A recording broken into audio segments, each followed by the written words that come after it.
Hello guys, പത്രമാറ്റിൻ്റെ പുതിയ episode റിവ്യൂയിലേക്ക് സ്വാഗതം. Navi ആവശ്യപ്പെട്ടതനുസരിച്ച് നവിക്കുള്ള food ഉണ്ടാക്കുകയാണ് ജലജ. ഫുഡ് ഉണ്ടാക്കുന്നതിനിടയിലെല്ലാം ജലജ പറയുന്നുണ്ട്, എൻ്റെ ഒരു അവസ്ഥ, ഞാനാണെങ്കിൽ നേരത്തെ ഫുഡ് കഴിക്കാനായിട്ട് ഡൈനിങ് ടേബിളെ വന്നിരുന്നാൽ മാത്രം മതിയായിരുന്നു. ഇപ്പോൾ അവൾ എന്നെക്കൊണ്ട് എല്ലാം ചെയ്യിപ്പിക്കുകയാണ്. ഇവിടെ ഒരുത്തിയാണെങ്കിൽ വീട്ടിൽ പോയി നിൽക്കുന്നു, അവിടെ ഭർത്താവിനാണെങ്കിൽ അവൾ വീട്ടിൽ പോയി സൂഹിക്കട്ടെ എന്നുള്ള രീതിയിൽ. നയനെ വീട്ടിലില്ലാത്തതിനാണ് ജലജ ഇങ്ങനെ ഓരോന്നെല്ലാം പറഞ്ഞുകൊണ്ടിരുന്ന് ഫുഡ് ഉണ്ടാക്കുന്നത്. അനാമിക സിറ്റ് ഔട്ടിലേക്ക് വരുമ്പോഴത്തേന് നവ്യ ഇരുന്ന് മുടിയൊക്കെ ചീകി സിറ്റ് ഔട്ടിലിരിപ്പുണ്ട്. നിനക്ക് വയറ്റിലൊരു കുഞ്ഞൊക്കെ ഉണ്ടല്ലോ, പിന്നെ നീ ആരെ കാണിക്കാനടി ഇങ്ങനെ ഒരുങ്ങുന്നെന്ന് നവിയോട് ചോദിക്കാം. അപ്പം നവി പറയും, എൻ്റെ 3-4 കാമുകന്മാർ വരാനുണ്ട്, അവരെ കാണിക്കാനാണ്. ഇനി അതൊക്കെ നടക്കത്തുള്ളൂ, നിൻ്റെ ഭർത്താവിന് നിന്നെ വേണ്ടല്ലോ എന്ന് പറയും. അത് പറഞ്ഞാൽ നിൻ്റെ ഭർത്താവ് നിന്നെ അങ്ങ് കൈവെള്ളയിലല്ലേ കൊണ്ട് നടക്കുന്നതെന്ന് ഉടനെ നവ്യൻ തിരിച്ചു ചോദിക്കും. എൻ്റെ ഭർത്താവിന് എന്നെ ഇഷ്ടമില്ലെങ്കിലും എൻ്റെ അമ്മായിയമ്മ എന്നെ കൈവെള്ളയിലാണ് കൊണ്ട് നടക്കുമെന്ന് പറയും. അതിന് നീ കുഞ്ഞൊന്നും അല്ലല്ലോ എന്ന് പറയും. എടി, ഇപ്പം തന്നെ നിനക്ക് ഇഷ്ടമുള്ള ഫുഡ് ഉണ്ടാക്കി തരണമെന്ന് പറഞ്ഞ് നീ എൻ്റെ അമ്മായിമ്മയുടെ അടുത്ത് വന്ന് പറഞ്ഞില്ലേ, എന്നിട്ട് അവരുണ്ടാക്കി തന്നോ? നിനക്ക് ഇഷ്ടമുള്ള ഫുഡൊന്നും ഉണ്ടാക്കി തരാൻ പോലും ഇവിടെ ആരുമില്ല. എനിക്കാണ് എന്തുണ്ടാക്കി തരണമെന്ന് ഓർത്താണ് എൻ്റെ അമ്മായിമ്മ നടക്കുന്നത് തന്നെ എന്ന് പറയും. ഞങ്ങളെങ്ങനെ കയറി വന്നതെന്നിരിക്കട്ടെ, നിനക്കറിയാവോ ആ കഥയെന്നൊക്കെ അനാമിയോട് ചോദിക്കുന്നുണ്ട്. അനാമി പറയും, അതൊരു സിനിമാ കഥ പോലെ എനിക്കറിയാമെന്ന് പറയും. അതേ, സിനിമാ കഥ പോലെ തന്നെയാണ്. ആദർശേട്ടൻ എന്നെയാണ് ഇഷ്ടപ്പെട്ടത്. അതിനിടയിലേക്ക് അഭി വന്നില്ലായിരുന്നെങ്കിൽ ഞാനിപ്പോൾ ഈ വീടിൻ്റെ മൂത്ത മരുമോളായിരുന്നേനും. എനിക്ക് പറ്റിയ ഏറ്റവും വലിയ അബദ്ധമാണ് അഭി എന്ന് നവ്യ പറയുന്നുണ്ട്. പിന്നെ ഒരു കാര്യം, നീ ഇവിടെ കിടന്ന് ഇത്ര ഇളവൊന്നും വേണ്ട. നിനക്ക് ഈ കിട്ടിയ ജീവിതം ഞാനും എൻ്റെ അമ്മയും നന്ദു എല്ലാം കൂടെ കനിഞ്ഞു തന്നാന്ന് പറയും. ഇടിയെന്ന് പറഞ്ഞ് അനാമിക ദേഷ്യപ്പെട്ട് നവ്യയുടെ നേരെ ചെല്ലുന്നുണ്ട്.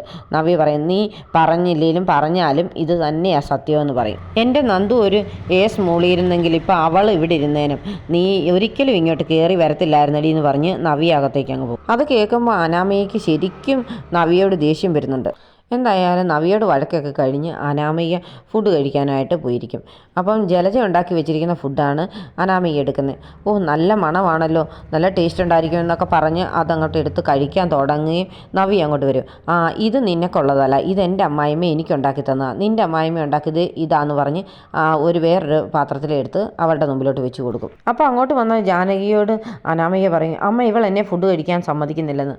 അത് അമ്മായി ഉണ്ടാക്കി വെച്ചത് അവൾ കഴിച്ചാൽ മതി, എനിക്ക് മുമ്പേ ആവശ്യമുണ്ടെന്ന് പറഞ്ഞ ഫുഡ് നിങ്ങൾ ഉണ്ടാക്കി തന്നില്ലല്ലോ, അതുകൊണ്ട് എൻ്റെ അമ്മായിയമ്മ ഉണ്ടാക്കിയത് ഞാൻ കഴിച്ചോളാമെന്ന്. അപ്പോൾ ജലജ പറയും, അതല്ല, ഞാൻ ഉണ്ടാക്കിയതാണെങ്കിലും കുറച്ച് അനാമിക മോള് കഴിക്കുന്നതിനും കുഴപ്പമൊന്നുമില്ലെന്ന് പറയും. അതെന്തായാലും വേണ്ടെന്ന് പറഞ്ഞ് ഇവരിങ്ങനെ വഴക്കുണ്ടാക്കിക്കൊണ്ടിരിക്കുന്ന സമയത്ത് മുത്തശ്ശനും മുത്തശ്ശിയും അങ്ങോട്ട് വരും. മുത്തശ്ശൻ ചോദിക്കുക, എന്താ ഇവിടെ പ്രശ്നമെന്ന്.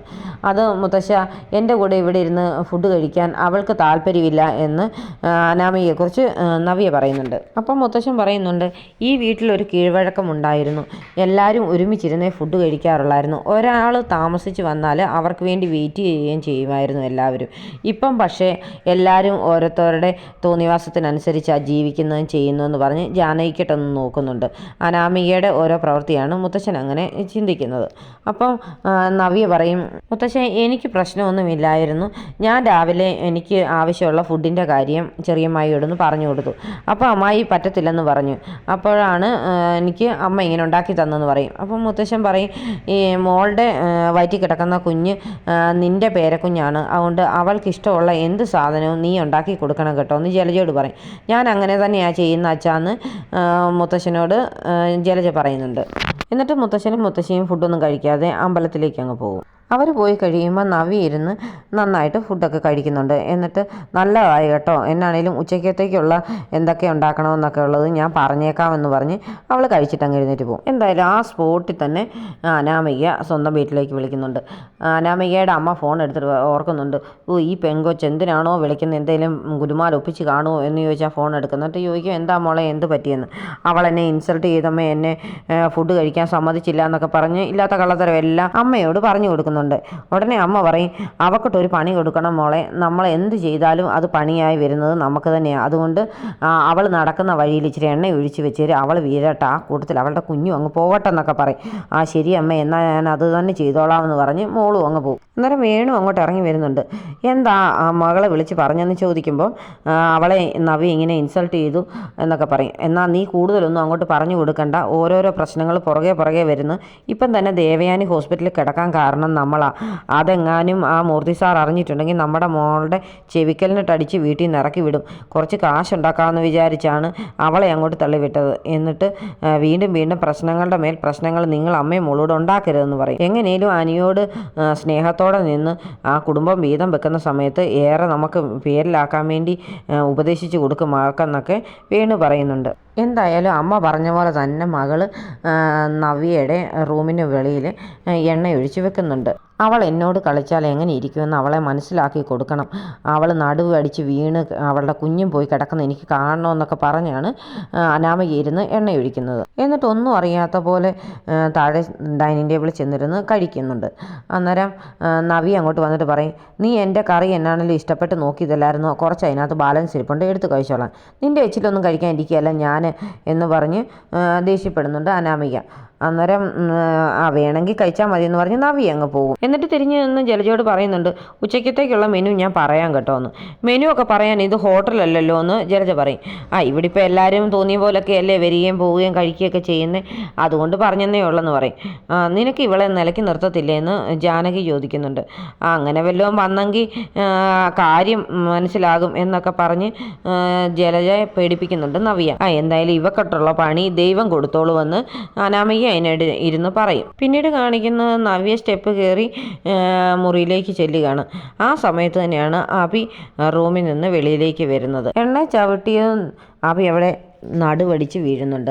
എന്ത് പറ്റിയെന്ന് പറഞ്ഞ് ഓടി നവ്യ അങ്ങോട്ട് ചെല്ലുമ്പോൾ എണ്ണ കാണുമ്പോൾ നവ്യ അങ്ങ് പതുക്കെ മാറി നിൽക്കുന്നുണ്ട്. എന്നെ ഒന്ന് പൊക്കോന്ന് പറഞ്ഞ് അഭി അവിടെ കിടന്ന് കാറുന്നുണ്ട്. അഭിയുടെ കാർച്ച കേട്ടുകൊണ്ട് ജലജ താഴെ നിന്ന് ഓടി വന്ന് ആ എണ്ണ ചവിട്ടി ജലജ അവിടെ വീഴും. അന്നേരം ഇവർ രണ്ടുപേരും കാർച്ച കേട്ടുകൊണ്ട് ജാനകി ഓടി വരുന്നുണ്ട്.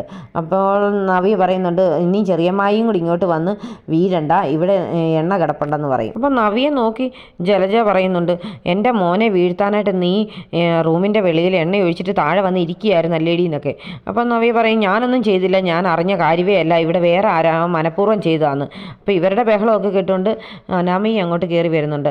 അപ്പോൾ അനാമിക ഇവരാണ് വീണെന്നറിഞ്ഞപ്പോഴത്തേന് സ്റ്റക്കായിട്ട് അങ്ങ് നിൽക്കും. ആരോ മനഃപൂർവ്വം എൻ്റെ കുഞ്ഞിനെ കളയാൻ വേണ്ടി എന്തൊക്കെയോ ഇവിടെ ചെയ്യുന്നുണ്ട് എന്ന് എനിക്ക് മനസ്സിലായെന്ന് നവ്യ ഇവളെ നോക്കി തന്നെയാണ് പറയുന്നത്. ജാനകിയും നവ്യാണ് ആ എണ്ണ ഒഴിച്ചെന്നുള്ള പരുവത്തിലൊക്കെ സംസാരിക്കുന്നുണ്ട്. അപ്പം നവ്യ മനസ്സിലോർക്കും, എന്തായാലും എന്നെ വീഴിക്കാനായിട്ടാണ് ഇവിടെ ഇവൾ എണ്ണ ഒഴിച്ചത്, വീഴേണ്ടവർ തന്നെ എന്നാണേലും വീണിട്ടുണ്ടല്ലോ എന്ന് ആശ്വസിക്കുകയും ചെയ്യുന്നുണ്ട്. പിന്നീട് കാണിക്കുന്നത് മുത്തശ്ശൻ്റെ മുറിയിലേക്ക് ആദർശ് കയറി വരുന്നതാണ്. എന്നിട്ട് ആദർശ് പറയും, അമ്മയെ റൂമിലേക്ക് മാറ്റി, കുഴപ്പമൊന്നുമില്ലെന്ന്.